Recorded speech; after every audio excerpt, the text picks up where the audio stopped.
Muito bem, gente, começando mais um podcast, pode falar, né? Para você aí ficar hoje antenado nas nossas informações aqui. E é claro, a gente vai estar trazendo um bate-papo super especial com o Matheus Alencar, aqui, doutor Matheus Alencar, que está aqui comigo hoje. A gente vai falar de uma coisa séria, né, hoje, aqui, que é a Lei Geral de Proteção de Dados. Para quem não conhece, né, Matheus, aí a gente vai ficar mais à vontade para discutir a respeito disso. A gente já falou uma vez no programa de rádio dessa lei, e agora a gente vai trazer também para o pessoal que está assistindo o podcast a respeito desse assunto que é interessante por demais, né, Matheus? Eu queria saber logo de você, agradecer a você, né, você estar aqui hoje, disponibilizar o seu tempo para vir aqui e, é claro, para a gente ter essas informações que são muito sérias, né? Hoje em dia, tipo de lei que está acontecendo no Brasil, né, Matheus? Exatamente. Boa noite a todos que nos assistem, aos ouvintes, a toda a equipe, a você, meu amigo e irmão Genilson. É um tema assim, extremamente necessário, porque eu penso que aquilo que é o principal, né, de nós sabermos como cidadãos, termos esse conhecimento, muitas vezes, de modo geral, acaba passando despercebido, deixamos de lado ou não conhecemos, e são situações que implicam diretamente a nossa vida. A exemplo dessa lei de proteção de dados pessoais. E dizer que hoje, talvez, seja uma das leis assim que tem de certa forma, uma influência e um impacto muito grande na maneira que a gente vive, na maneira que a gente se relaciona entre pessoas e das conexões e os negócios que nós fazemos, porque vai englobar uma série de coisas. Hoje, tudo que a gente faz, basicamente, de forma direta ou indireta, eu estou sendo impactado pelos benefícios ou pelas desvantagens dessa lei. Então, é um tema extremamente necessário. Fiquei muito feliz com o convite quando surgiu. A gente já fez um breve comentário sobre ela, mas a gente fez um comentário totalmente direcionado para um público específico naquela época. E hoje, uma noite muito interessante para a gente, de modo geral, abordar os diversos pontos dessa lei. Estamos aqui para destrinchar esse assunto, né? Em primeiro lugar, o que é essa lei e onde ela teve origem, né? Para o pessoal ficar sabendo a origem da lei e o que é a Lei Geral de Proteção de Dados, né, Matheus? Pronto, vamos lá. Como dizem, né? Vamos pelo começo do começo para todo mundo compreender. A gente sabe que vivemos hoje na era da informação, da tecnologia. Tudo que a gente faz hoje, basicamente, precisamos de internet, precisamos de Wi-Fi, estamos conectados a um servidor, temos as nossas informações armazenadas por um sistema, por um banco de dados. Se você vai fazer alguma compra, você está fornecendo seu CPF, seu número de cartão, a senha. Exatamente. E hoje a maioria das nossas relações, qualquer relação humana hoje, de certa forma, para a gente viver em sociedade, a gente está conectado à era da informação, à tecnologia. Então, como é que a gente inicia esse raciocínio sobre o porquê dessa lei, o que é essa lei e, Matheus, de que forma isso impacta na minha vida? Funciona da seguinte maneira. Hoje, por vivermos na era da informação, grande parte das nossas relações são feitas e são travadas, muitas vezes, na esfera digital. Um exemplo. Eu, aqui na cidade de São Miguel dos Campos, consigo fechar um negócio, consigo fechar um contrato, consigo fechar uma parceria, consigo fechar uma assessoria, consigo me conectar com uma pessoa que pode estar do outro lado do mundo, pode estar, a exemplo, na China, com um simples clique, com um contrato acontece digital. Acontece muito, compras digitais, né, do outro lado do mundo. Exato, as compras digitais são um grande exemplo. Então a gente sabe o seguinte, antigamente, a gente vai partir para a negociação, as relações eram feitas cara a cara, tinha aperto de mão, tinha toda aquela questão simbólica. Hoje, com um clique, eu posso negociar com você, mandar um contrato para você, você assinar para mim, você tem uma loja online, eu posso comprar na sua loja online, você presta um serviço de assessoria, de consultoria, de alguma orientação, eu consigo fechar com você esse determinado negócio sem, de certa forma, ter um contato pessoal com você. E como é que isso é feito? Isso é feito através da internet, através de e-mail, através de sites que podem ter a sua confiabilidade ou não. Mas aí fica o grande questionamento. As informações que a gente compartilhou durante essa negociação Será que, a partir do momento que a gente fez e a gente concluiu, se perdeu? Será que essas nossas negociações, que esses nossos acordos, essas nossas relações de compra e venda, será que a partir do momento que a gente encerrou o negócio, os dados que eu forneci para você, meu cartão de crédito, meu nome completo, meu endereço e os dados que você recebeu de mim, será que a internet existe algum sistema, existe alguma linha de código de programação que anula e que simplesmente pega as informações que a gente compartilhou e joga no lixo? Aí surgiu uma pergunta que principalmente as pessoas lá da União Europeia, dos países da Europa, tiveram essa preocupação, que foi o seguinte: a partir do momento que nós estamos conectados por um servidor ou estamos conectados via internet, fazemos uma negociação, uma transferência de informações, você tem acesso ao meu nome, minha idade, meu documento, e agora? O que foi que aconteceu com essas informações? Então essa preocupação também vai ter muito a ver com os direitos fundamentais, que é o direito da inviolabilidade, que é o direito do sigilo pessoal, a dignidade humana, todas essas coisas. Então, a partir disso, a União Europeia tomou a frente em relação a isso. Dizer, olha, a gente tem que se preocupar com a segurança do que acontece dentro desse mundo digital. Esse mundo digital está aí, ele facilitou muita coisa. Vivemos em um mundo totalmente globalizado e a globalização foi muito importante para o mundo. A gente sabe que para a evolução. Mas e aí? Aquilo que a gente transfere de um para o outro, de informações pessoais, de dados, de sigilos, muitas vezes até bancário, quem é que toma conta de tudo isso? Porque era uma coisa que ficava ao léu. Ficava ao léu. Não tinha uma rédea, não tinha um controle exato dos dados para proteger.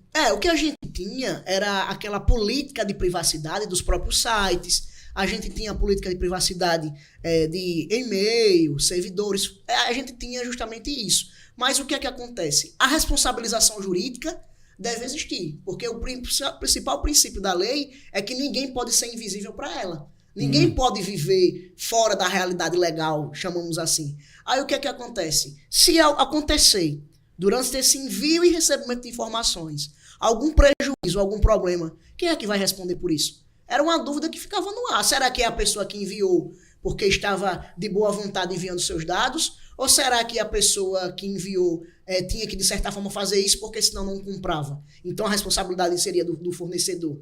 Mas esse fornecedor também, ele não obrigou a pessoa a comprar. Ficava nesse grande problema, nesse círculo, que não dava em nada.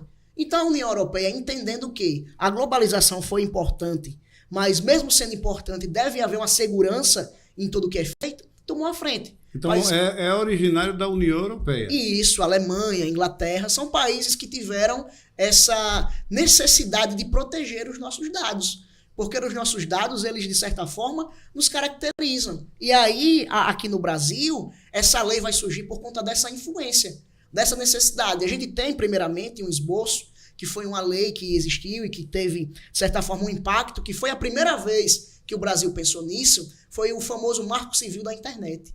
Aí foi algo que movimentou bastante. E após isso, foi identificado ainda nessa lei alguns espaços para serem preenchidos. Então, os legisladores, que é o nome dado para as pessoas que, de certa forma, fazem a redação da lei, disseram o seguinte: a gente tem que buscar fechar esses espaços, porque todo operador do direito, pessoas que trabalham com isso, e qualquer cidadão, como o brasileiro tem uma tendência natural a ser bastante esperto, iria justamente atuar e fazer prosperar seus negócios, duvidosos ou não, nessas brechas que existem. Então foi entendendo a necessidade de que não podia haver essas brechas para uma atuação indevida. Então a Lei Geral de Proteção de Dados, que aí a gente tem a Lei número 13.709 de 2018... Você já anda com o livro da Lei de Proteção de Dados. Certeza, essa aqui, além de ser um manual muito interessante, eu não sei se aí eu posso fazer a indicação aqui. Pode. Pronto, esse livro aqui me ajudou bastante no meu TCC, que eu escrevi no ano de 2021. É um livro de 2021, mas que continua bastante atualizado.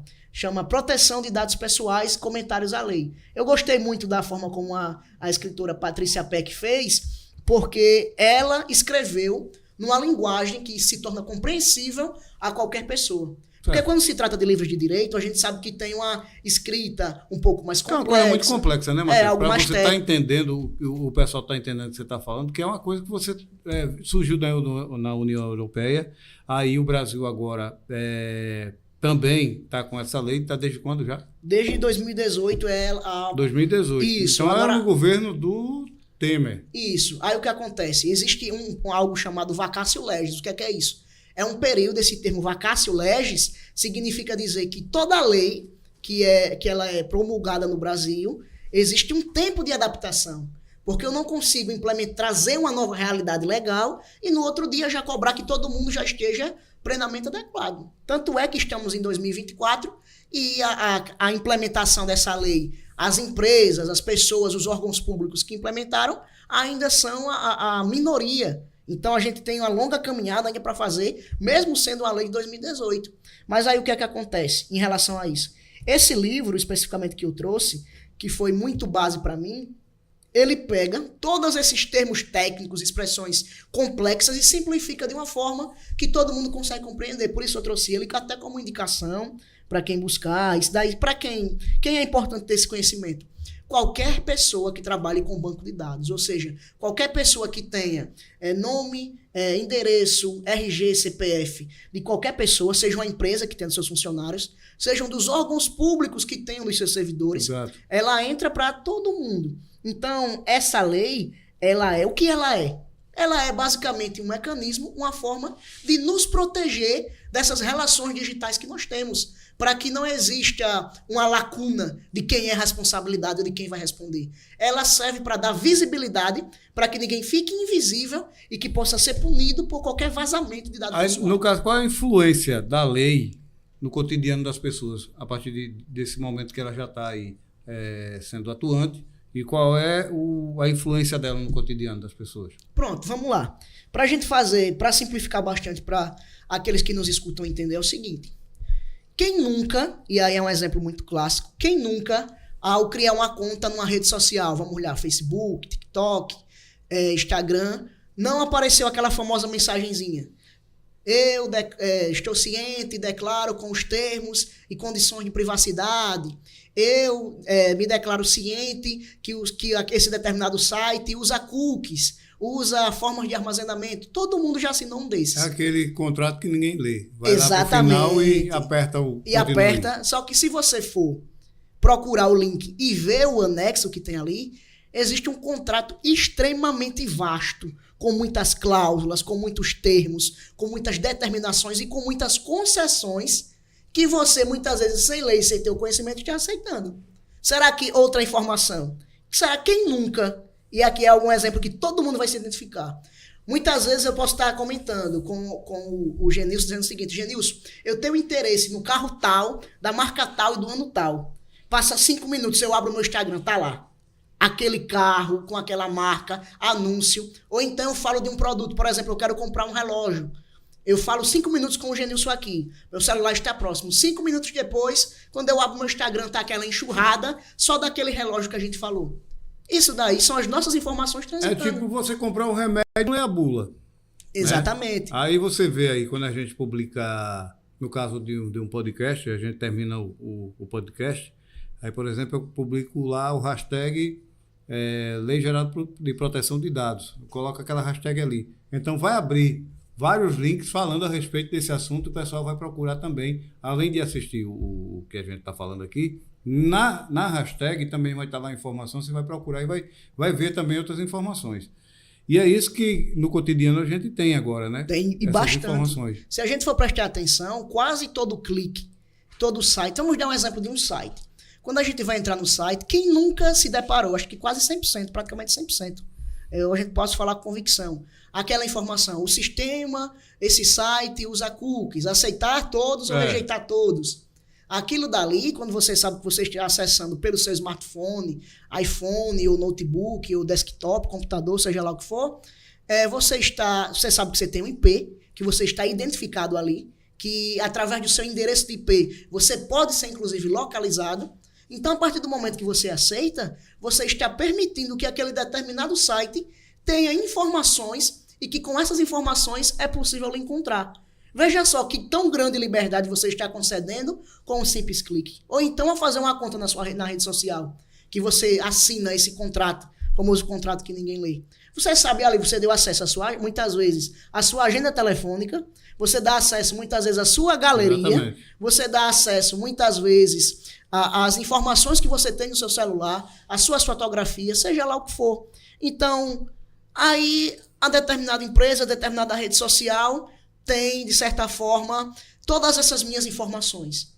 E aí, a grande gama de possibilidades que essa empresa pode fazer comigo é muita coisa.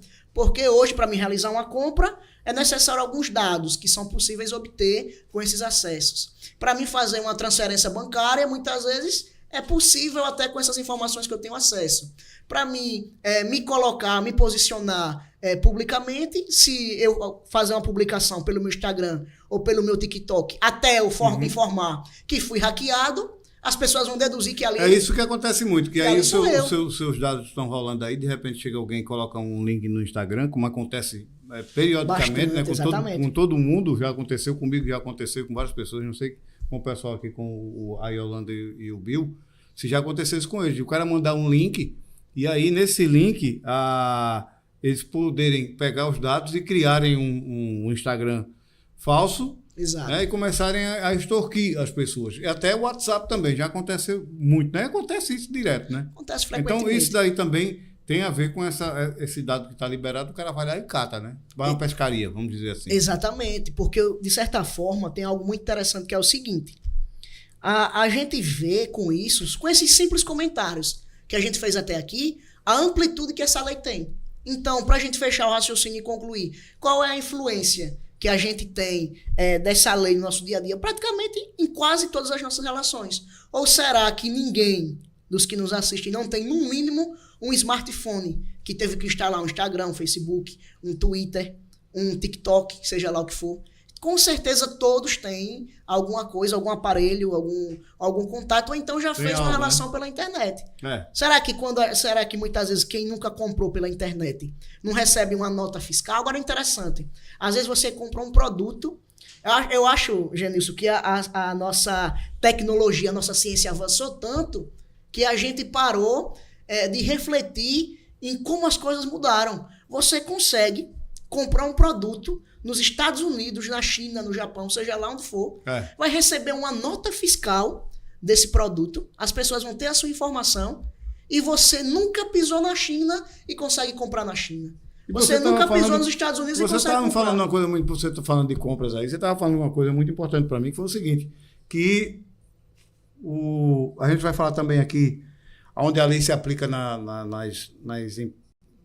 onde ela se aplica também nas empresas, né? Exato. E aí, para ir para essa pergunta aqui, você me falou que o TikTok, houve um vazamento de dados no TikTok. Foi no TikTok? Foi. Recentemente, a Forbes Tech, que a gente sabe que a revista Forbes, ela publica de diferentes áreas, né? Forbes Tecnologia, Forbes só relacionada ao mercado financeiro. Ela publicou que recentemente ocorreram, e aí foi algo que foi admitido pela empresa TikTok, e aqui lembrando, o intuito do podcast, da nossa conversa, não é fazer juízo de valor sobre empresa nenhuma. Nós estamos aqui fazendo juízo de valor do Instagram, do TikTok, nada. As nossas falas aqui são meramente informativas e exemplificativas. Aqui aconteceu um caso. Exato, um caso que foi notório. Ninguém está inventando nada aqui. Exato. A Forbes Tech, ela noticiou que ocorreram alguns vazamentos de informações da empresa TikTok relacionados a alguns dos patrocinadores. Ou seja, empresas que anunciam no TikTok, que são patrocinadores, que mantêm a ferramenta, mas que tiveram algumas das suas informações pessoais enquanto empresas, enquanto CNPJ, vazadas. E aí o que é que acontece? Aí entra, né? Aí gera, de certa forma, um grande dissabor, um grande constrangimento. Exato. A empresa pode, a lei vai mostrar que essa empresa ela pode ser responsabilizada, pode sofrer sanções e limitações, e aí essas relações acontecem dessa forma. Ocorreu um determinado vazamento de informações. E agora? Será que essas informações que hoje circulam na internet, será que alguém, qualquer pessoa, qualquer técnico, pode assegurar que elas vão ser 100% deletadas? Ou será? Aí fica, Genilson, eu quero deixar essa reflexão para os nossos ouvintes aqui. Será que uma informação que você coloca na sua rede social, uma negociação digital que você faz, será que vai, em algum momento, os seus dados vão ser completamente apagados 100%? Ou será que sempre vai ter um resquício seu viajando aí pela essa grande rede de conexão da internet? É algo que o pessoal refletir. Mas aí o que é que acontece? Essas empresas passaram por essa situação e agora não se sabe totalmente, não se sabe ao certo o que foi vazado. Porque aí fica a interrogação fica o seguinte: se os dados das empresas que são patrocinadores do TikTok vazaram, imagine de quem participa do TikTok. Exato, das pessoas físicas. Porque o TikTok hoje é uma das redes que mais tem dados. Isso Exato. É comprovado que é uma das empresas, é empresa, né? TikTok Exato. É uma empresa chinesa, que tem mais número de dados no mundo das pessoas. Então, é uma coisa séria, né? Se vazou da empresa, imagine do pessoal. Exato. Aí, Genilson, criou-se a Lei Geral de Proteção de Dados e o Regimento Internacional de Proteção de Dados, que foi uma resolução que foi mundial, que chegou influência em todo mundo, mas que partiu da União Europeia e que cada país, de certa forma, criou a sua lei específica do seu território. Aí gera a grande situação. Será que essas empresas, essas grandes big techs, essas grandes companhias multinacionais estão armazenando as nossas informações de maneira adequada? Será que eu posso ficar totalmente tranquilo e totalmente seguro que amanhã o meu CPF não pode estar aí rodando para o Brasil inteiro ou rodando para uma determinada empresa? E aí, para que exista essa responsabilização e exista um monitoramento relacionado a isso, que temos a LGPD. A LGPD vai falar o seguinte, vai dizer que toda empresa que armazena informações de pessoas físicas, e aí é o maior exemplo, ela tem que ter um mecanismo próprio de segurança para proteger os dados específico para proteger. E aí a gente vai ter a figura de vários profissionais, que são termos técnicos, mas que são de fácil compreensão. E aqui eu vou destacar alguns. A gente tem o operador de dados, a gente tem o controlador de dados e a gente tem o DPO, o Data Protection Officer, perdão pela pronúncia do inglês. Mas quem são essas pessoas? Esse DPO dessa empresa é um funcionário ou então um assessor, que pode ser da empresa ou não, específico só para observar se a empresa está, de certa forma, tratando corretamente os dados, para resolver as situações que podem surgir dessa empresa, atender demandas e necessidades, inclusive pessoal que trabalha na área de tecnologia. Aí a profissão do futuro, viu? Toda empresa vai precisar de um profissional desse, alguém especialista em dados, pode ser um programador, pode ser um engenheiro da computação. É um toque para investir na carreira. É, um toque que futuramente vai ser extremamente rentável. Um profissional responsável só para monitorar isso. A gente tem o controlador, que é a pessoa que tem na sua mão o controle das informações, e esse controlador, ele tem que saber exatamente de quem a empresa tem informação, quais são as informações que essa empresa tem e qual o potencial, se é mínimo, se é médio ou se é máximo. E aqui eu vou dar um exemplo. O nome completo de uma pessoa é uma informação que me caracteriza como pessoa. Apesar de que possa existir outra pessoa com o meu mesmo nome, o CPF é diferente. Exatamente. Então, é um dado que pode me individualizar. Então, todo dado que pode me individualizar enquanto cidadão, a preocupação com essa informação ela é redobrada. E existem os dados genéricos, por exemplo, apelidos, nome de usuário em rede social, que são, apesar de podem me identificar, não é algo 100%. Mas, exemplo, a fotografia que a gente tem. A minha fotografia, ela me identifica 100%.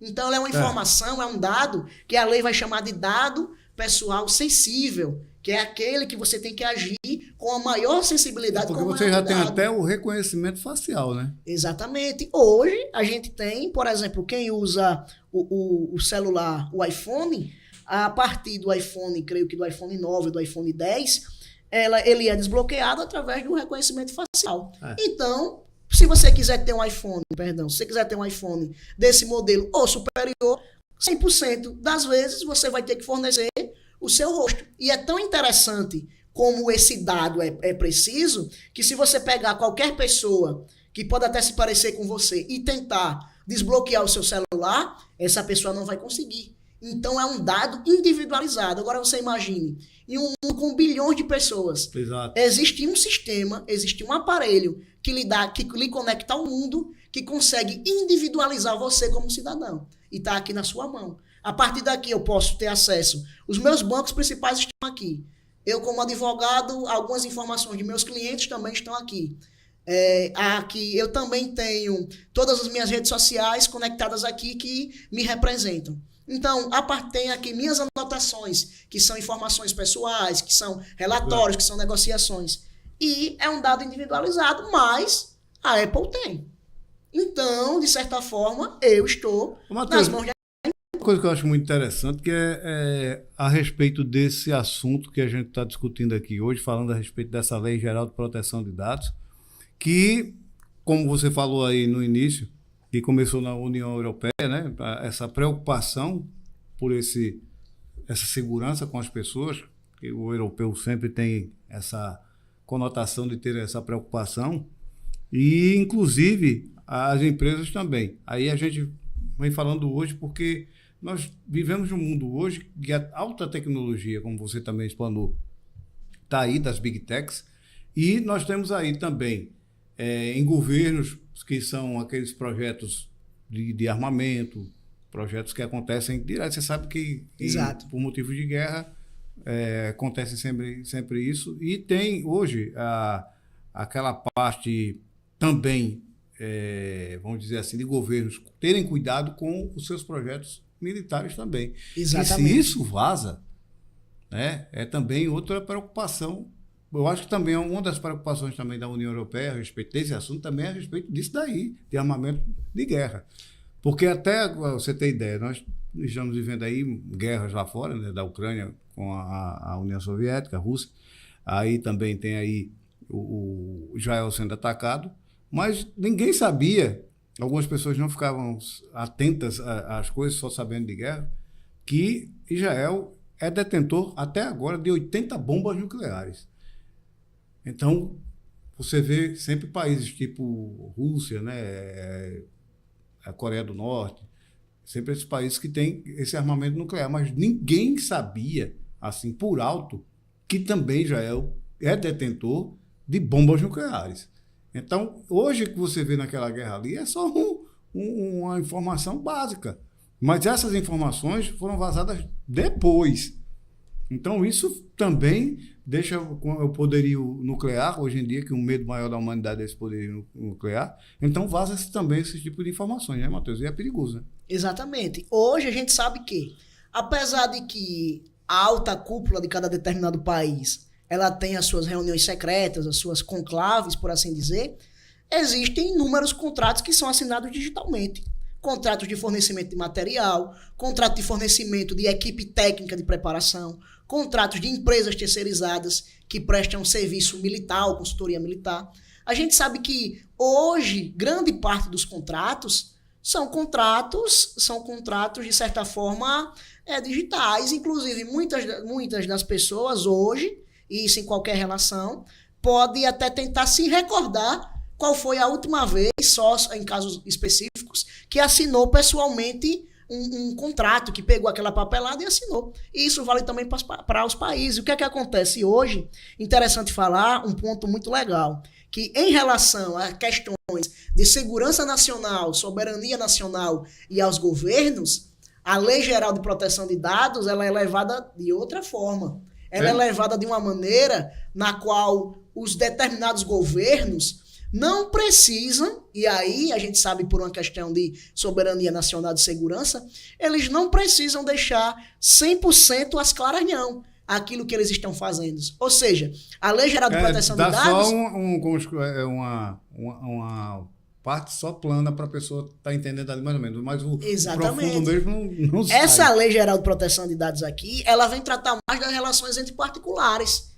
Entre, por exemplo, nós, pessoas físicas, uma relação de um CNPJ comigo, pessoa física. A Lei Geral de Proteção de Dados, ela tem uma finalidade mais comercial. Mas aí é que tá. A partir do momento em que as relações, mesmo de órgãos públicos, desenvolver, de certa forma, uma finalidade comercial, aí a Lei Geral de Proteção de Dados já pode ir abrangindo para esse lado também. Crescer relacionado a isso. E é interessante que a abordagem, e daí a gente já consegue, de certa forma, de uma maneira subjetiva e quase filosófica, entender.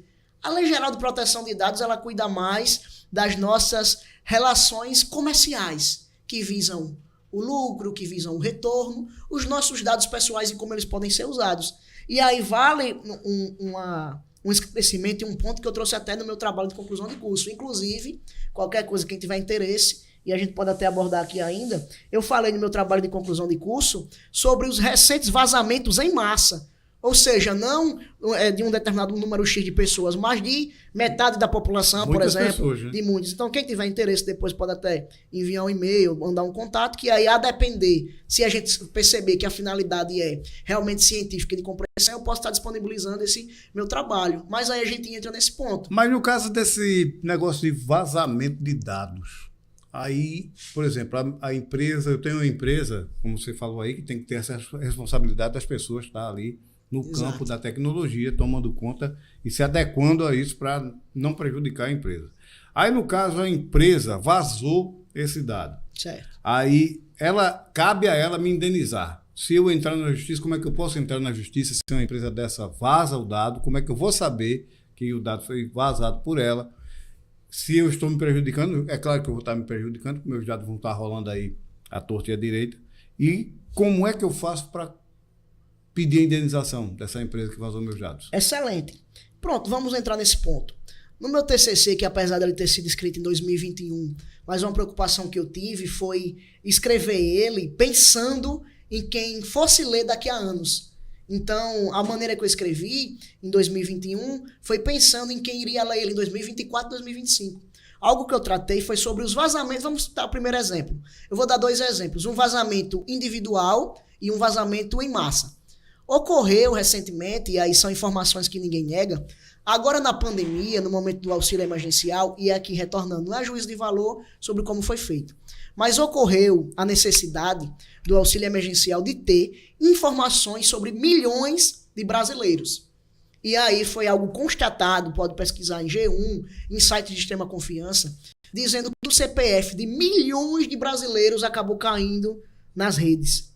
Então, a partir do momento que eu sou um desses milhões de brasileiros, a justiça... E que você teve que entrar na rede, eu lembro disso, você teve que entrar na rede para fazer um procedimento para bloquear, Exato. para que o seu CPF não fosse exposto. Exato. Teve uma campanha a respeito disso. Teve uma campanha a respeito disso. Aí o que é que aconteceu?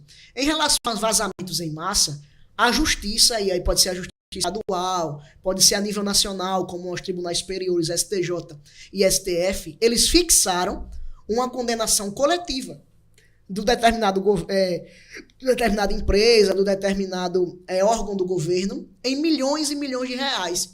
Então, qualquer pessoa já entraria com essa, já tendo em vista que ocorreu essa condenação coletiva, qualquer pessoa que se sentiu prejudicada poderia, simplesmente com a confirmação de que teve um prejuízo, de que sofreu algum dano, buscar a sua justiça local.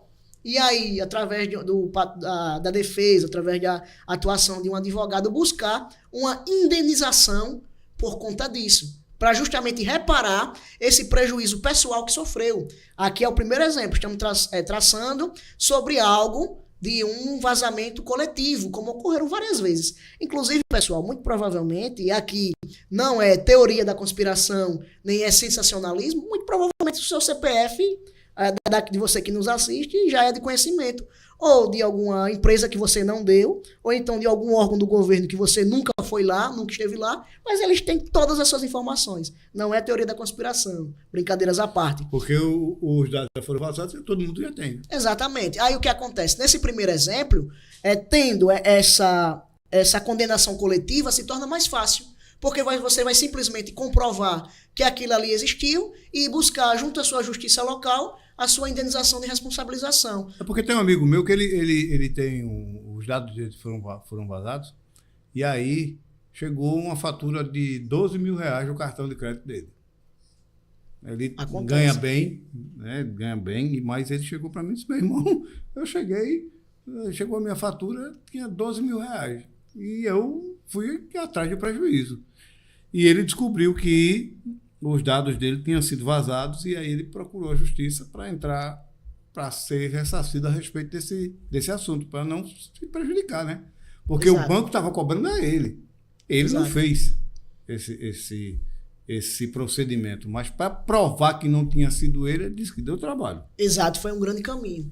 Porque esse daí é o segundo caso. Os casos mais simples, que a gente consegue, de forma mais clara e objetiva, conseguir a nossa reparação, são esses vazamentos em massas que acontecem, como foi o exemplo do auxílio emergencial, como foi o exemplo, muitas vezes, também, que o sistema SUS já ocorreu alguns vazamentos também algumas vezes, por conta de que teve alguns momentos que a proteção esteve mais fragilizada. Mas existe o caso específico. E aí eu vou trazer um caso de São Paulo, sem citar nomes, claro, mantendo a privacidade do processo judicial, que já foi finalizado, uma situação muito inusitada, que foi o seguinte: uma determinada pessoa estava buscando ter um filho, só que por problemas não conseguia gerar a criança. Só que essa informação que a mulher tinha, ela não tinha, de certa forma, deixado as claras para o marido. Não tinha admitido que estava passando por essa infertilidade. A determinada empresa na qual ela se tratava e buscava resolver o seu problema de infertilidade, acabou fechando os seus trabalhos, pegou, olha que interessante, aqui não estamos citando o nome de ninguém, mas pegou as informações dos clientes, os prontuários, e repassou para uma nova empresa, que a gente não sabe se foi através de fusão, de aquisição, ou se foi simplesmente uma relação comercial, para uma nova clínica de fertilidade. Em um determinado dia, a mulher recebe uma ligação no telefone. Recebe, aí fala para o esposo: amor, atenda aí, por favor, que eu estou ocupado agora. O cara ligou. Quando atendeu, teve a surpresa: aqui é da clínica de fertilidade tal, a senhora é a fulana de tal, do prontuário tal, estamos entrando em contato para dizer que a senhora pode continuar conosco o seu tratamento de infertilidade. O marido, pego de surpresa, gerou um grande problema, abalou as estruturas do casamento devido a essa informação, e ao que parece, a informação não foi tirada a fundo, mas é um caos, assim, é uma situação que por alto foi falada, o casamento deu-se por encerrado. Então, você imagine só, era uma situação na qual a mulher tinha confiado numa determinada empresa. A gente sabe que essas situações é um tema muito sensível, se tratando da fertilidade para uma mulher. A empresa... Porque são certos pontos que você também não pode estar jogando isso no ventilador para todo mundo estar sabendo. Exatamente. Né? A mulher foi simplesmente surpreendida por uma nova empresa na qual ela nunca tinha entrado em contato, e perguntando se ela queria continuar com a nova clínica, com a clínica tal, o seu tratamento, e aí aconteceu todo esse desdobramento. E agora eu posso trazer e aproximar para a nossa realidade. Esse advogado aqui que vos fala, trabalha em algumas áreas, trabalha em algumas áreas. Falar nisso, qual é o advogado que é dessa área, dessa especialidade da Lei Geral de Proteção de Dados? Existem hoje, aí a gente fica muito grato em relação a isso, diversas formações na área. Pós-graduações, MBAs em Direito Digital, em Direito Empresarial Digital. No caso, você é advogado... Isso, eu faço... A sua área é? A minha área é previdenciário, civil, faço também alguma parte do direito criminal e consigo, de certa forma, estar respaldado também, tecnicamente. Mas você está respaldado também para a Lei Geral de Proteção de Dados. Para o direito digital, em alguns cursos de formação e etc. Mas aí um exemplo. Aconteceu uma determinada situação no escritório, na qual tinha sido dado entrada com processo de aposentadoria, a pessoa conseguiu na justiça a aposentadoria, e antes do escritório comunicar à pessoa que ela estava aposentada, com certeza algum dos ouvintes vai se identificar. O banco já ligou oferecendo empréstimo. E aí a pessoa teve a informação de que estava aposentada antes mesmo do advogado comunicar. É que nem um cara que está enrolando na rede está querendo 10% de um cara que ganhou um Big Brother aí, né? É mais ou menos por aí. Não vamos entrar no mérito, mas aconteceu isso. Então, aí fica o questionamento.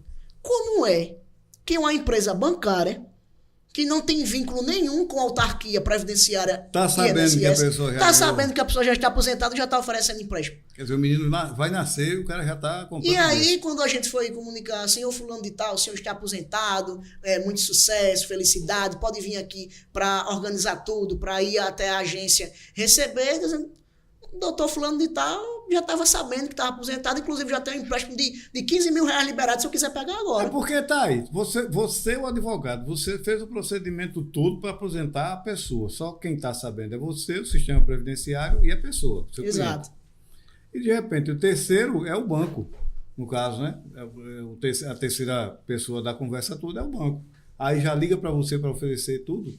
Então, Exatamente. como é que isso foi parar lá? O sistema é muito... E interessante, se tiver algum advogado ou alguém que esteja nos assistindo, traçar o seguinte comentário.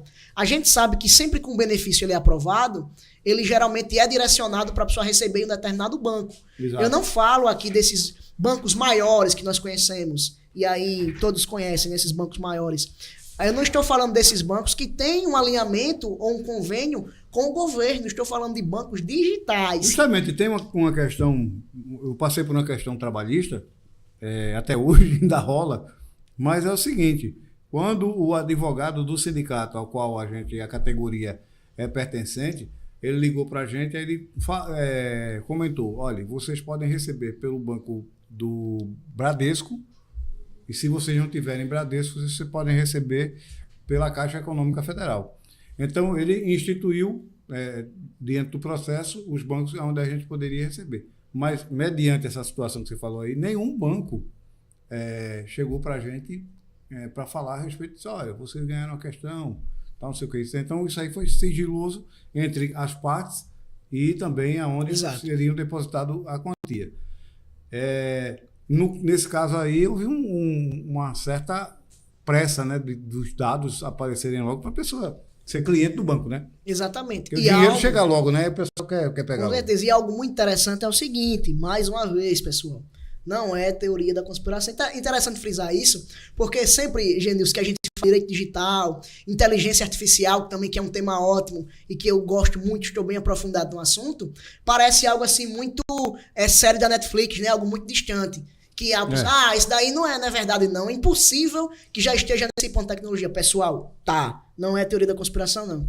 Existem informações, comentários, e aí nada comprovado, na qual, dentro das relações de internet, as grandes empresas negociam entre si informações de clientes. E isso, não, lembrando, não está citando o nome de empresa A, nem de empresa B, nem de ninguém. São comentários que, a título de esclarecimento, é bom ser comentado de que as empresas que têm um determinado acesso aos dados de uma determinada pessoa, de certa forma, passam a negociar, a trocar. A quem nunca? Pronto, um exemplo muito interessante. Muitos de nós, às vezes, para ganhar um e-book, para ganhar um curso de graça, para ganhar um PDF, tem que fornecer o e-mail, né, para receber esse prêmio. Exato. A partir daí, a gente entra numa lista de transmissão de e-mail. Você recebe constantemente e-mail daquela determinada pessoa, daquele determinado grupo. O e-mail, e aí muitas pessoas, de certa forma, não compreendem isso, mas, pessoal, o seu e-mail é o seu endereço eletrônico. Eletronicamente, a empresa, o órgão, seja lá a pessoa física, pode lhe localizar, lhe notificar de algo pelo seu e-mail. Para quem não sabe, todos os canais do YouTube, você tem ideia, até esse canal do podcast e outros canais são feitos pelo e-mail.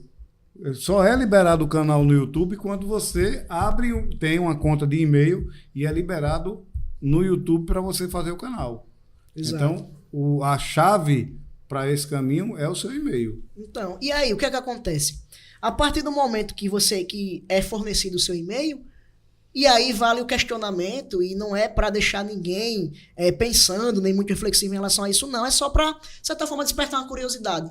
Quem é que garante que essas empresas, entre si, não estão fornecendo o seu e-mail, o seu endereço eletrônico ao seu bel prazer? Ou será que você nunca recebeu na sua vida um e-mail que você nunca parou para pensar, eu nunca acessei esse site, eu nunca estive nesse blog.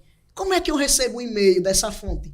Muitas vezes ali ocorre uma negociação entre e-mail, seu endereço eletrônico foi repassado. É simples de você entender. É simples. De repente você está lá e chega um e-mail para você na sua caixa de e-mail de uma empresa fazendo uma propaganda. Então, o que o Matheus está falando aqui é que o seu dado está lá nessa empresa. Ela não ia chegar para você e fornecer uma uma informação de mídia. Do nada. Você abrir o seu e-mail, você vai ver lá a informação de várias e várias empresas querendo contratar você, querendo oferecer algum produto. Está lá. A partir do momento que você fez o e-mail, então você está disposto também, você está na rede, está exposto. Exatamente. Não é assim? Exatamente. O raciocínio é justamente esse, e o Genilson até explicou brilhantemente. Foi algo que, de certa forma... Aprendi com vossa pessoa. Mas assim, aí o que acontece?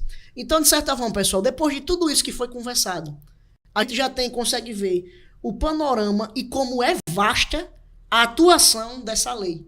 Hoje, praticamente qualquer negociação, qualquer clique que você dá na internet, você está transferindo e recebendo informações, seja por e-mail, por redes sociais. Aí o que é que acontece? A LGPD, ela vai dizer, oxe, pronto, uma frase muito celebrada no Instagram, que ficou muito conhecida por conta de blogueiro processando blogueiro e assim vai, foi o seguinte: a internet não é terra sem lei, eu vou atrás de todo mundo. A Lei Geral de Proteção de Dados é justamente a formalização material e legal disso, de que a internet não é terra sem lei. Ou será que qualquer coisa que fizer na internet, eu posso me esconder do anonimato? Não. Você pode ser localizado pelo seu IP, pelas suas informações. Por quê? Porque você está fornecendo seus dados. Ou será que você consegue fazer o seu Instagram sem dar nenhuma informação sua? Eu até agora, o Genilson pode dizer melhor do que eu, não conheço nenhuma maneira de criar uma conta no Instagram sem fornecer nenhuma informação minha. Então, de certa forma, tudo isso é dado. Esse dado está sendo bem cuidado. Se o meu dado sair por aí, pelo mundo afora, de quem é a responsabilidade? Quem é o pai da criança se acontecer alguma coisa? Eu tenho que ir atrás de quem? Aí justamente por conta disso que surgiu. Existe hoje, Nilson, no Brasil, chama ANPD, Autoridade Nacional de Proteção de Dados. E aí você vê a relevância do tema. O governo federal, e aí ele é obrigado a ter uma Autoridade Nacional de Proteção de Dados, uma secretaria específica para receber denúncias e reclamações das grandes empresas, receber denúncias e declarações da pessoa física que sofreu um vazamento de dados, para monitorar e aí para entrar em outra parte que é um tema muito importante. Mas me diz uma fixar coisa. As grandes multas e indenizações. Mas me diz uma coisa, como é que eu vou ter assim uma certeza que os meus dados foram vazados? Pronto. Na ANPD, qualquer pessoa que fizer o clique aí na internet, é só colocar site ou então portal da Autoridade Nacional de Proteção de Dados. Interessante que houve uma preocupação de explicar o passo a passo de como eu posso estar descobrindo. Então, no portal da Autoridade Nacional de Proteção de Dados, vai ter lá inúmeros caminhos e inúmeros passo a passo de como eu posso identificar que fui vítima de um vazamento de informação. É porque o brasileiro deixa as coisas ao léu, né? Não se preocupa muito com isso, não. Por isso que eu pergunto o que eu poderia fazer para saber, né? Pronto. E eu sou um deles, sou brasileiro também. O portal da Autoridade Nacional de Proteção de Dados, ele vai falar justamente sobre isso. Ele vai dizer quem é a Autoridade Nacional de Proteção de Dados, que sempre tem uma alternância. Ele vai falar sobre como eles estão organizados, qual setor, dependendo de qual vazamento de informação foi vazada, eu vou estar atuando. Como assim, Matheus, que setor? Eu posso ter informação vazada relacionada a uma informação minha comercial, ou seja, uma compra e venda que eu fiz, uma informação vazada de natureza médica, ou será que não existe ninguém que é usuário do sistema particular de saúde? Se essas empresas de saúde vazarem meu prontuário médico, chegar a conhecimento da grande mídia que uma determinada pessoa tem tal patologia, tal doença, também essa empresa, esse grupo médico, seja lá... Você falou aí médico, eu estava lembrando que teve um caso de um médico aí que ele se fez de médico, o cara se fez de médico, mas ele pegou os dados de outro médico. Então ele forjou tudo, a carteira de trabalho do médico, tudo, a licença dele, fez tudo, estava trabalhando em um hospital, cometeu um gafe, quando foram olhar, ele não era o médico. Exato. Então isso daí já ia acarretar o prejuízo para o outro. Para o outro. E daí a gente tem. Interessante, como é que uma pessoa conseguiu ter acesso a essas informações? O nosso objetivo aqui do podcast, nossa conversa com o meu amigo Genilson, não é deixar ninguém com medo, não. Mas é mostrar como é frágil essa situação de proteção. E aí fazer um alerta para as empresas. Poucas empresas hoje estão adequadas e talvez, infelizmente que não seja o caso, muitas só vão começar a abrir os olhos de cuidar de dados pessoais quando sofrer as grandes indenizações. A Lei Geral de Proteção de Dados, ela vai admitir multas que podem ser fixadas em até 50 milhões de reais. Ou seja, a sua empresa, ela pode ter uma inicial mínima, mas a depender do faturamento da sua empresa, ter que pagar uma multa, uma indenização, uma série de restrições comerciais que podem chegar a 50 milhões. Imagine o prejuízo por um vazamento de informações. Então, o nosso temor, o temor dos juristas, dos operadores de direito, é que as empresas, que as pessoas só deixem para se adequar, para estar atentas a isso, quando sofrer uma multa desse tamanho ou quando for exposta. Até porque uma das penalidades que a Lei Geral de Proteção de Dados impõe a essas empresas é a exposição pública do vazamento de dados. Exatamente. E aí, talvez, esse prejuízo de marketing, de imagem, seja até maior do que o prejuízo financeiro. Porque a gente sabe que as empresas vivem do marketing, né? Vivem da boa imagem, da imagem de segurança, de confiabilidade. Se uma das multas, das penalidades, é a exposição pública de que essa empresa vazou dados pessoais, imagine o prejuízo que pode ser causado. E outra coisa, Matheus, a gente sabe que o vazamento de dados, mas aí a gente falou também da empresa que está tomando conta, cuidado ali para os seus dados não serem vazados, né? As suas informações de documentos. Mas a gente sabe que a empresa tem as máquinas, mas as máquinas também têm uma pessoa que está operando. Como tem a pessoa para proteger, tem a pessoa também que pode fornecer isso por maldade, né? Para angariar algum fundo, ser, assim por dizer, um pilantra e fornecer os dados. Essa pessoa que comete esse crime, diante dessa lei, qual é a punição dessa pessoa? Pronto, foi algo muito interessante que a gente chama isso de multidisciplinar. À vista da Lei Geral de Proteção de Dados, esse profissional que deve existir em cada empresa, que é o DPO, que é o DPO abrasileirando, ele tem uma responsabilidade de cuidar, zelar dessas informações. Ocorrendo o vazamento de dados, ele deve imediatamente elaborar relatório e demonstrar, explicar onde ocorreu o vazamento de dados, quem cuidava, quem operava, é o famoso, colocando no português bem nordestino, dar nome aos bois. Ele tem que ser produzido um relatório. A responsabilidade maior é dele. Exato, mas também ela recai sobre as pessoas que operam esses dados, ou seja, esse profissional maior que encabeça tudo, ele vai dizer exatamente quem tinha acesso às informações sigilosas. Vamos dar um exemplo. Vamos supor uma empresa que preste serviço de manutenção. Essa determinada empresa tem 100 funcionários. Essa empresa tem a ficha dos seus 100 funcionários, carteira de trabalho, nome completo, onde mora, se possui exames médicos e por aí vai. Vamos supor que as informações foram vazadas de uma determinada pessoa e se tornou um vexame público. A empresa tem, por obrigação, identificar exatamente de onde saiu esse vazamento de informações, dizer e apresentar à autoridade de proteção de dados quem foi a pessoa, e aí essa pessoa pode sofrer sanções de ordem administrativa, porque se a gente fosse tornar semelhante à Lei Geral de Proteção de Dados, ela se aproxima mais do ramo de direito civil, mas também essa mesma pessoa pode ter incidência de responsabilização criminal, porque, por exemplo, existem informações que podem causar um prejuízo enorme para a pessoa que teve vazado. Pode ser causado perca de ordem material, pode ser causado prejuízos vexatórios públicos, como um dano à imagem da pessoa perante a sociedade. E aí já causa outros problemas. E aí causa outros problemas. Pode ser alguém se beneficiar de uma determinada informação da pessoa para cometer atos infracionais, para cometer crimes. Então, pode existir também uma responsabilização criminal, ou seja, é algo mais relacionado a um ramo do direito civil, relações contratuais, mas que pode gerar exemplo de crimes. Por exemplo, um crime análogo ao furto, análogo de certa forma, a calúnia, difamação, a imagem pessoal. Pode ser também considerado um dado de falsidade ideológica, um dado de falsificação de documento.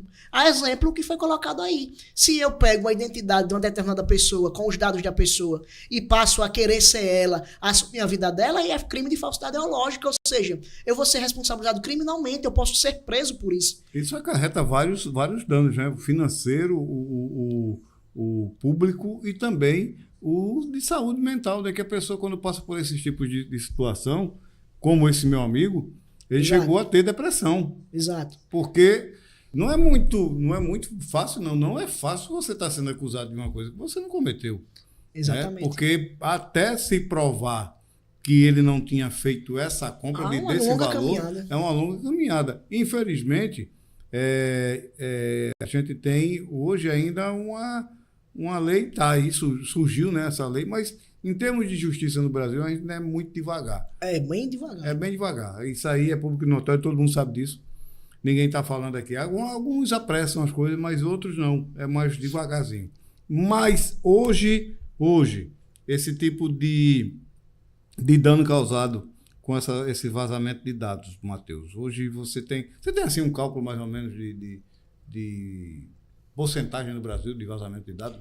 De 100% quanto já teve aí? Existe uma informação, que foi até algo que eu fiz questão de publicar no meu TCC. Eu falo bastante sobre isso, porque o tema é justamente os vazamentos em massa, de que cerca de muito mais da metade da população brasileira já teve o seu CPF vazado. Inclusive, pronto, não só as pessoas vivas, foi vazado também CPFs, até inativos, de pessoas que vieram a falecer, e teve pessoas que chegaram a receber auxílio emergencial de pessoas que já estavam falecidas. Então, existe uma estimativa de que mais de 50%, 60%, até 70% já teve suas informações pessoais vazadas, sendo vivas ou mortas. Ou seja, a pessoa já morreu, já partiu daqui e nem falecida tem o descanso. Recém-nascido recebendo um recém-nascido da entrada em auxílio emergencial como um titular, ou então a pessoa falecida também recebendo. Eu tive uma conversa com um amigo meu que ele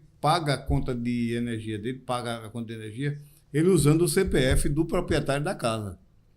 Ele rastreia, entra na empresa, no site da empresa, no WhatsApp da empresa, e ali a empresa pede o WhatsApp do dono da conta.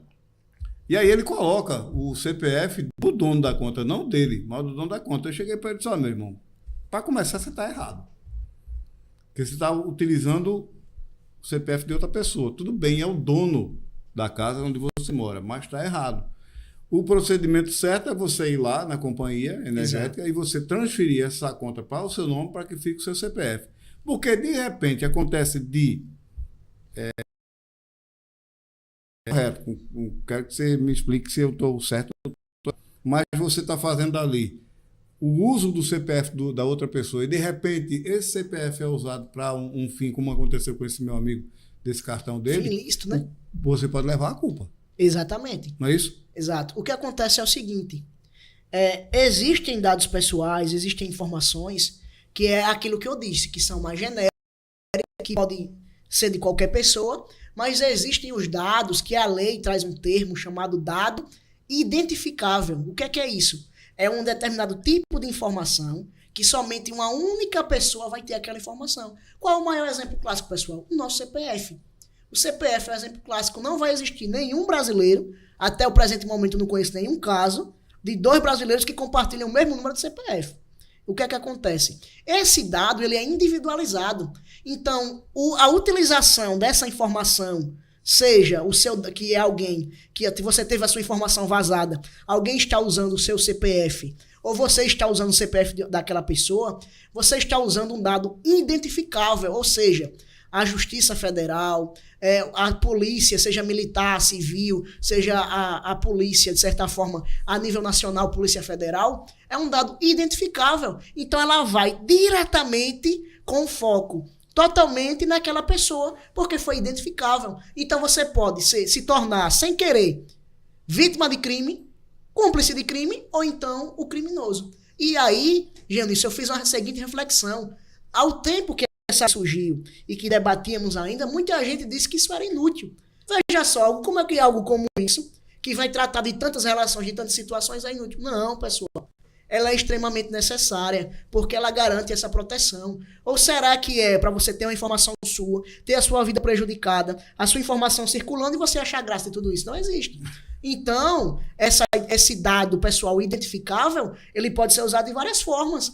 Uma selfie que você envia, eu vi um vídeo na internet muito curioso, e eu acho que se o pessoal pesquisar vai localizar, na qual as pessoas que tinham várias fotografias de pessoas, E aí uma determinada pessoa pegava, colocava no rosto, fazia de certa forma a fotografia e enviava para criar bancos digitais e cartão de crédito a selfie. Saiu isso aí. Ou será você, quando você vai fazer o seu cartão de crédito, acho que boa parte sabe, mas para quem não sabe, né, que a gente pode estar falando com um público muito vasto, quando você vai criar uma conta em banco digital ou em alguns cartões de crédito, você tem que fazer o reconhecimento facial, que é ou mandar a foto do seu RG, reconhecimento facial. Então existiam golpistas que estavam pegando a fotografia da pessoa, que é um dado, é considerado um dado sim, dado pessoal identificável, ou seja, sensível, e aí fazendo conta em cartão de crédito para 30, 40, 50 pessoas, e aí causando prejuízo em inúmeros golpes. E aí o que é que pode acontecer? A Lei Geral de Proteção de Dados é para tentar coibir. A existência da lei vai zerar em 100% os casos de golpe? Não vai. Porque se fosse assim, nenhuma das leis ela ia acabar. Por exemplo, se o Código Penal ele existe, mas ele não zera 100% do homicídio, 100% do roubo. O direito civil fala sobre a quebra de contrato, mas contratos quebram todos os dias. E mesma coisa a Lei Geral de Proteção de Dados. Ou seja, ela não é uma solução definitiva. Ela é um caminho para percorrer, para tornar, assim, é possível ser resolvido problemas como esse.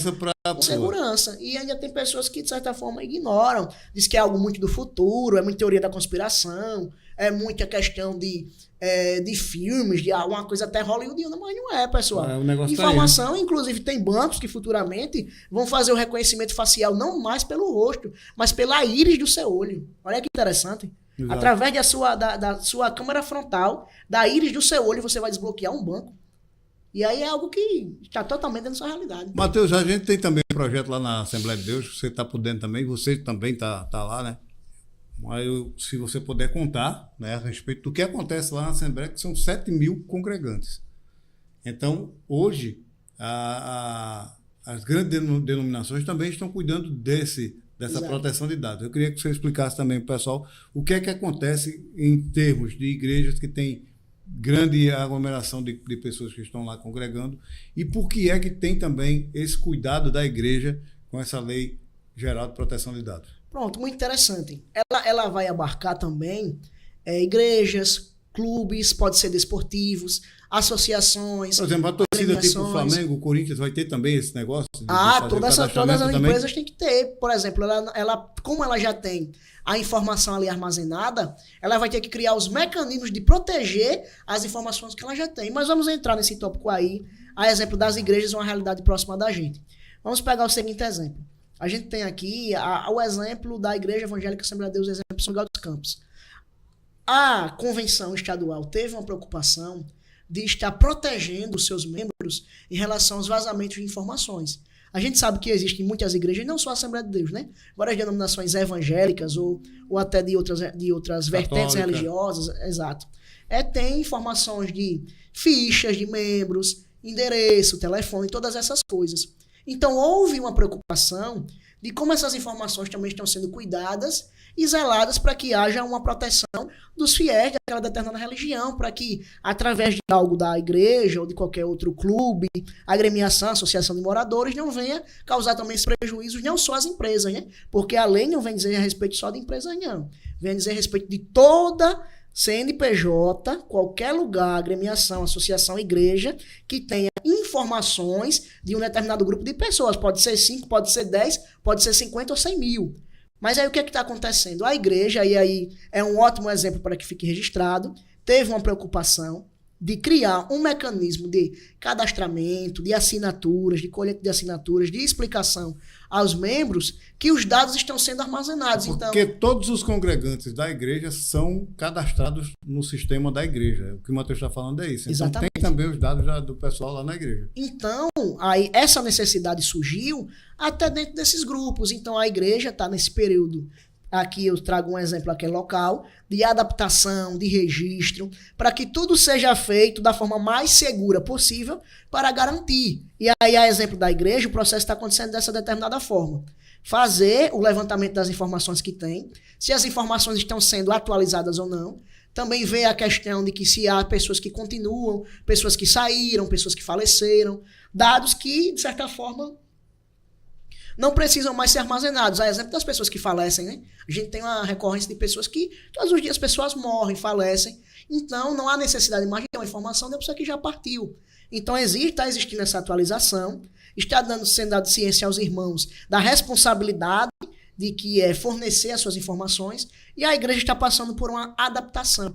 Mas aí eu coloco como um bom exemplo, que pode ser seguido por todas as igrejas, por todas as religiões, para proteger também as pessoas, para que ela vá se sentindo segura. Aí a gente entra também na questão do direito de imagem, de ter acesso à minha imagem, de transmitir a minha imagem. Teve também aí, se a sua imagem for aparecer em locais que você não, exato, não você quer, tem que aí que tem direito de imagem, tipo jogador de futebol, né, que ele faz o contrato, ele tem direito de imagem. Ele não aparece em outra televisão se não for fechado com ele.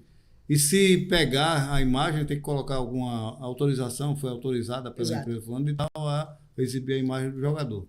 E aí tem esse direito de imagem também, né? Isso, a lei, ela é muito interessante quando ela fala o seguinte, um termo mestre, um termo chave de tudo, que é o consentimento.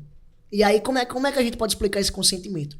Toda empresa, toda organização, todo clube, associação, agremiação, qualquer órgão, qualquer setor, qualquer ONG que armazene informações, ela deve operar sempre com o consentimento da determinada pessoa. Ou seja, se não existir daquela determinada pessoa o consentimento desse lugar em ter as minhas informações armazenadas, esse dado pessoal pode imediatamente ser requisitado, que seja anulado, que seja apagado, que seja excluído.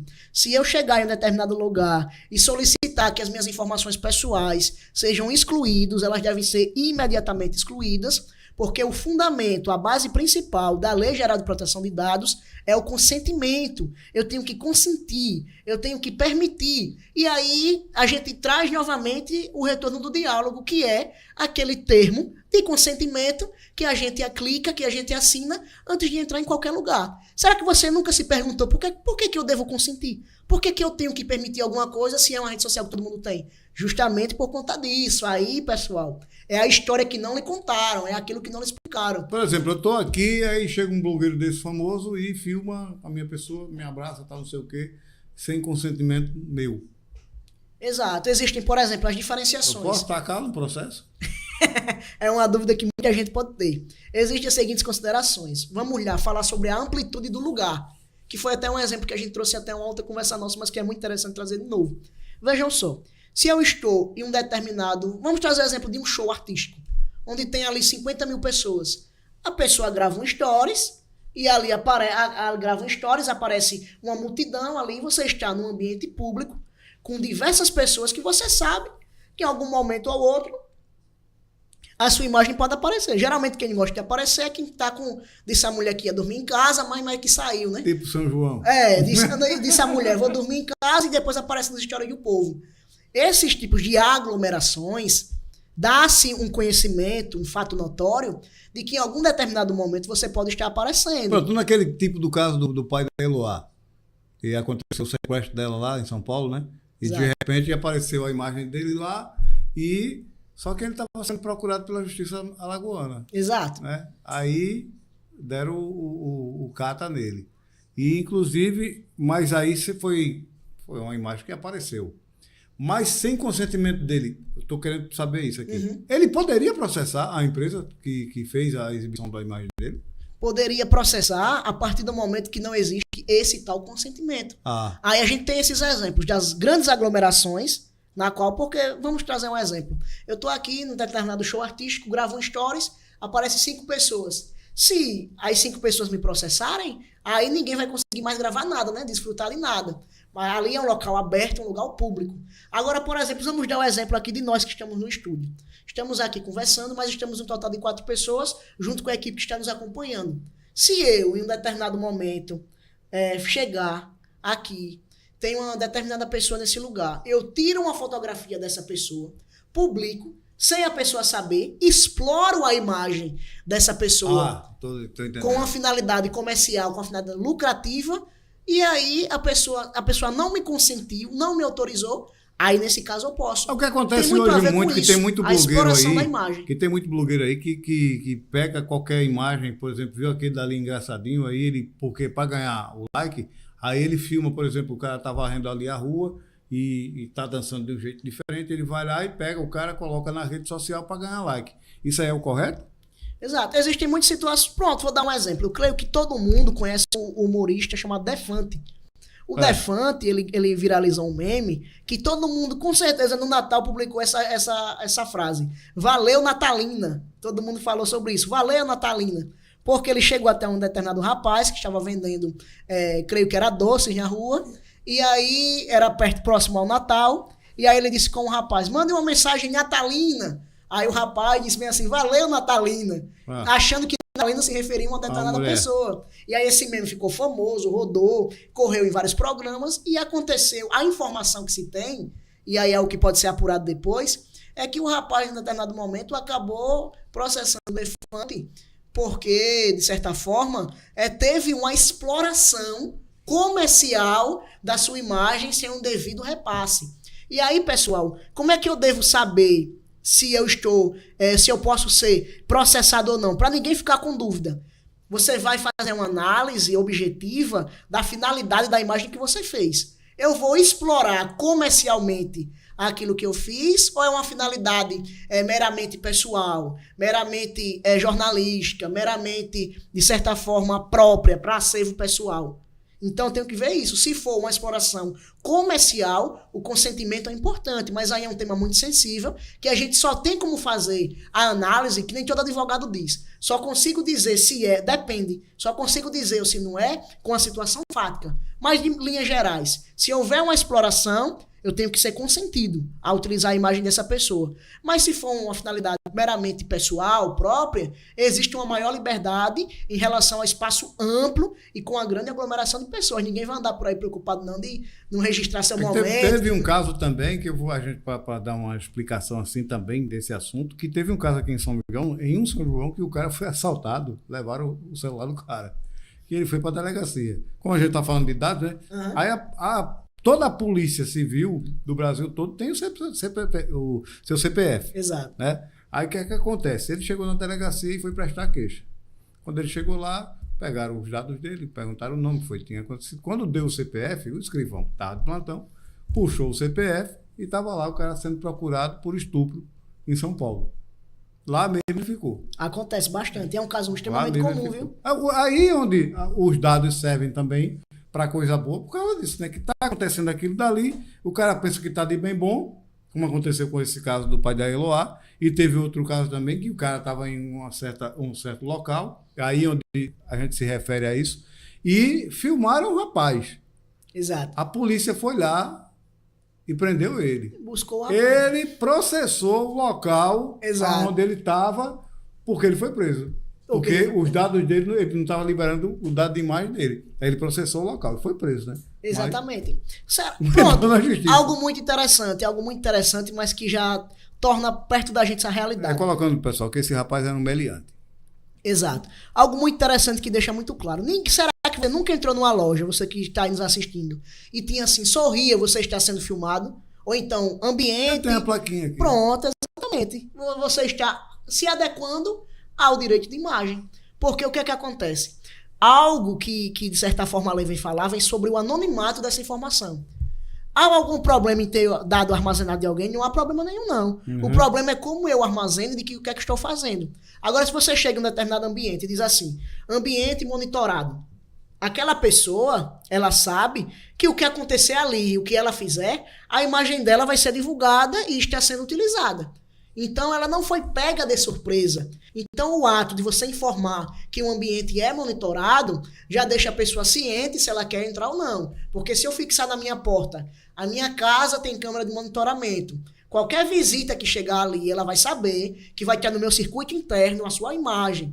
Mas você entrou sabendo, você escolheu entrar naquele determinado ambiente. A gente chama isso, de certa forma, de consentimento tácito. É aquilo que eu não verbalizo, não preciso dizer. Mas o simples fato de eu ter aquela determinada atitude já está implícito, já está ali, contido, de que eu autorizei. E outra coisa, o famoso sorrir, você está sendo filmado. No caso de podcast, aí você está aqui, a sua imagem está sendo gerada no YouTube, né? A gente está aqui desfrutando de um bom papo. Mas eu tenho que ter um documento também, você liberando a sua imagem? Existe uma explicação sobre isso, dizendo que é necessário, que ela é uma forma de você se manter seguro. Se você ele para mim for realizar, a gente pode elaborar tranquilamente isso daí. Nem se preocupe com isso, que aí muita gente tem me pedido esse documento aí. Depois disso daí, meu amigo, quanto mais seguro melhor. Seguro morreu de velho, né? É muito velho. Com certeza. Mas aí, em relação a essa explicação, existe justamente nesse viés. A partir do momento que vai ocorrer, se ocorrer, uma exploração com finalidade comercial depois dessa imagem... Depois eu vou te perguntar outra coisa a respeito disso. Pronto, tá ótimo. Se ocorrer uma exploração comercial, esse termo de consentimento deve estar garantido, porque a lei, pessoal, se você quiser, Matheus, essa conversa de praticamente 1 hora que você teve o Genilson, eu não peguei nada, não guardei nada, me diga algo para guardar. Uma frase. Se você não guardou nada, guarde essa frase. O conceito principal da Lei Geral de Proteção de Dados é o consentimento. Eu tenho que permitir que a minha informação seja armazenada, que a minha informação seja manipulada e seja tratada por essa empresa. Se não existir o consentimento, não existe a possibilidade de armazenamento dessa informação. Se você não guardou nada até agora, guarde isso. O consentimento é o ponto principal dessa lei. É por aí. Outra coisa, a gente está aqui também com a Yolanda. A Yolanda é produtora do Henrique Santana. No caso do Henrique, ele é músico. E o que é que ele tem que fazer também para proteger a imagem dele? Exato. Diante dessas circunstâncias. Assim, também para o músico, né? Informação para músico geral. Estou colocando o Henrique como exemplo. Como exemplo. Geralmente, o que é que acontece? Nos contratos com produtoras, com gravadoras, já existem cláusulas específicas relacionadas à utilização, exploração e proteção da imagem. O que de fato pode ocorrer, e essas cláusulas elas vão ser anuladas? Não. Os contratos vão ser anulados? Não vão ser anulados. O que pode ocorrer com eles é serem adaptados. Existe, pessoal, é uma partezinha técnica chata, mas que é bom explicar. Algo chamado termo aditivo. O que é isso? Aditivo. Existem os contratos originários, na qual eu firmo com uma determinada pessoa. Durante a nossa caminhada, a nossa relação contratual, surgem novas necessidades. Essas novas necessidades trazem novas realidades. O que é que eu vou fazer? Eu vou pegar o contrato que eu tenho e jogar no lixo? Não vou. Eu vou fazer o acréscimo somente dos pontos que eu devo me adaptar. Então, com certeza, no contrato com músico, com gravadora, já existem cláusulas sobre a utilização de imagem, sobre a proteção de imagem. O que é que eu devo fazer? Simplesmente elaborar um pequeno aditivo e aí eu vou adequar esse meu contrato, esse aditivo, com as determinações da Lei Geral de Proteção de Dados, fazendo menção a essa lei. Eu pego esse aditivo, assino normalmente, como todo procedimento, anexo ao meu contrato principal e o meu contrato anterior continua válido. Então não é pegar o que você já tem, que você já assinou, e jogar no lixo. Você vai fazer uma readequação, você vai fazer uma nova adaptação ao que você já tem. Inclusive, tem muitos contratos que eu até analisei, alguns que foram assessoria minha, na qual eu percebi que estavam extremamente bem redigidos, e inclusive alguns 2022, 2023, já mencionavam a Lei Geral de Proteção de Dados. Então, isso já está show. Mas, por exemplo, os que não estiverem, eu elaboro um aditivo falando justamente sobre cláusulas que já existem. Esse aditivo é assinado e anexado e continua válido do mesmo jeito. Então, se eu sou empresário, o que é que eu devo fazer? Eu devo contratar um profissional da minha confiança, um advogado contratualista, pedir para que os meus contratos sejam revisados, sejam analisados. Se já estiverem adequados, show de bola, morreu o assunto e morreu a conversa. Se não estiverem, esse advogado, esse profissional da sua confiança, vai preparar um termo aditivo que vai deixar você respaldado, resguardado juridicamente, e a partir daí que for assinado e anexado ao contrato principal, termo aditivo relacionado às cláusulas tal, acabou o assunto, você está totalmente garantido. Pessoal, a adequação à lei não é algo de outro mundo, não. É algo simples que faz no dia a dia, com um profissional de confiança. Vai evitar muita dor de cabeça. Então é basicamente dessa forma. A lei, Genilson, ela não veio para pegar o que está aqui e jogar no lixo. Nenhuma lei faz isso. Pegar o que já está sendo feito, funcionando e jogar no lixo. Está vindo para melhorar. Ela está vindo para melhorar e para atualizar. Você não vai jogar contrato nenhum. Quem tiver produtor ou sua empresa, não joga seus contratos no lixo, não. Com seus clientes, não. Você vai contratar um advogado da sua confiança, um especialista, e ele vai se tornar todos os seus aditivos, vai adequar a sua empresa, vai criar um site, vai criar uma página de acesso à informação, uma espécie de portal de transparência da empresa, como o cidadão pode acessar, e isso conta como diferencial. Os consumidores mais exigentes de alto nível, principalmente quem consome empresa de luxo, a alta perfumaria, alta gastronomia, alta roupas e acessórios, gosta justamente de ter a sua privacidade, o seu anonimato, a sua de certa forma, segurança garantida. Isso vai se tornar um diferencial para você, que vai lhe colocar num jogo comercial muito à frente de muitos outros. Porque isso também lá na frente importa, né, para o contratante, porque você já tem uma base já específica, está correndo tudo nos trâmites. Dentro da normalidade, você não vai sofrer. Imagina. Isso daí também é um ponto para a pessoa que está nessa carreira também. Inclusive incentivos fiscais do governo, incentivos de outras grandes empresas que vai agregar valor à sua empresa. E aí é uma série de situações. É algo que pode ser feito de maneira, assim, por etapas, mas que não é difícil, é simples, e qualquer profissional habilitado pode lhe ajudar com isso. Você vai evitar uma dor de cabeça muito grande. Já pensou você dormindo aqui hoje, quando você acorda, tá aqui, a NPD lhe dando uma multa de 50 milhões, acabou o seu negócio. E para muitos casos pode significar isso. As multas já estão sendo assinadas, já tem, a gente chama julgado, Tribunal de Justiça de São Paulo, dessas grandes cidades, na qual já estão fixando multas e indenizações altíssimas. Sabe por quê, pessoal? E aqui, agora para o outro lado, para aquele nome de empresa. Essas multas são altíssimas porque a justiça ainda não tem um parâmetro 100% de quanto considera justo. Ainda está fixando uma média. Enquanto não tem essa média... É uma média. Enquanto não tem essa média, o céu é o limite. Mas não por agora. Então não queira cair agora. Quem cair agora vai sair muito prejudicado. Futuramente, quando tiver um padrão, as coisas têm a tendência a se acalmar, né? Mas quando ir como algo é novidade, então o juiz pode tirar da cabeça dele algo que ele considerar justo e acabar e significar a falência da sua empresa. Por exemplo, para a gente já ir terminando, mas uma curiosidade. Sim. Você tem a sua imagem exposta no outdoor, né? E aí você não assinou nada, você só... Não, pode tirar a foto e colocar lá no outdoor. E depois eu posso processar a empresa que usou a minha imagem? É muito interessante esse questionamento. Isso vai tratar sobre... É um conceito, assim, peço até desculpa aos ouvintes, porque não tem como eu não ser técnico nessa parte, é obrigação minha ser técnico.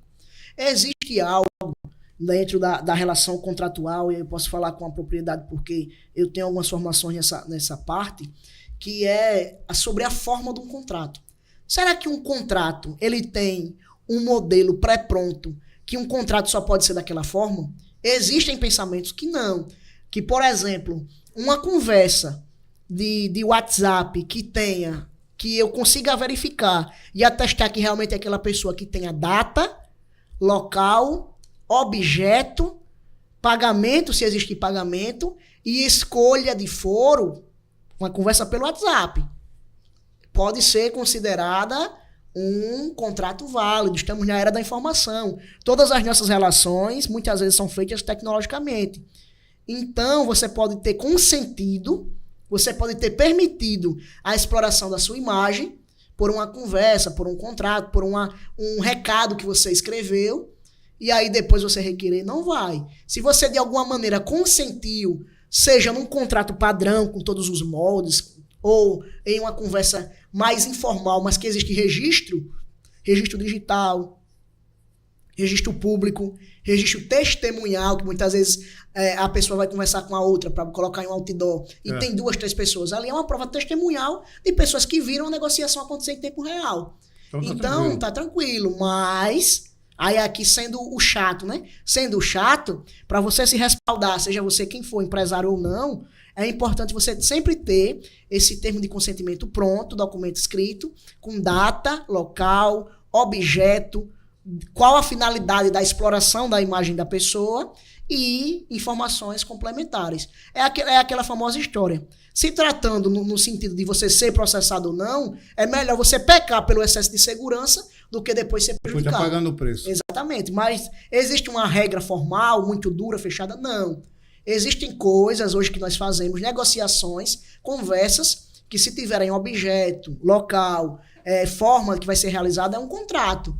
Que pode ser questionado ou não. Aí é outra discussão, é outra área que não é o objetivo de hoje. Fica para outro podcast. Fica para outro momento. Mas, a partir do momento que o consentimento é registrado, é um contrato. Mas, pecando pelo excesso, Faça, pessoal, o termo bonitinho. Hoje em dia a internet tá aí para o bem e para o mal, né? Se você jogar aí modelo de termo de consentimento, modelo disso, daquilo, vai ter vários na internet para você utilizar. Mas o ideal é sempre feito por um profissional habilitado e competência, mas ao dia a dia, para as coisas mais simples, a internet vai, de certa forma, servir bem. E para quem quer seguir o Dr. Matheus? Pode estar indo no Instagram. O Instagram vai ser @MatheusAlencarDV. Alguns contatos de e-mail também a gente pode estar passando, que é o Matheus, com TH, tudo junto em minúsculo, Alencar, advogado@gmail.com. E qualquer outros contatos necessários pode estar nos enviando um direct pelo Instagram que a gente conversa. No meu Instagram também tem o cartão digital, então qualquer necessidade é isso. Mas sempre procure um profissional da sua confiança. Matheus, mais uma vez, muito obrigado por você ter vindo aqui, Tamo junto, no podcast. E quando quiser aparecer, é só bater um fio e a gente vai estar junto aqui para discutir outros assuntos, que é muito bom, né? A gente ter uma pessoa que tem quantos anos, Matheus? Estou com 25 anos atualmente. 25 anos, se formou com? 22. Com 22. Então foi uma carreira ainda no início, vamos dizer assim, mas que é promissora, a gente sabe disso, o pessoal que está aqui com a gente assistindo, o pessoal também que está aqui na técnica, a Yolanda também. Estava olhando para você aqui, eu sei que quando a Yolanda admira uma pessoa assim, ela ficou olhando assim, poxa, como quem diz, né, ó?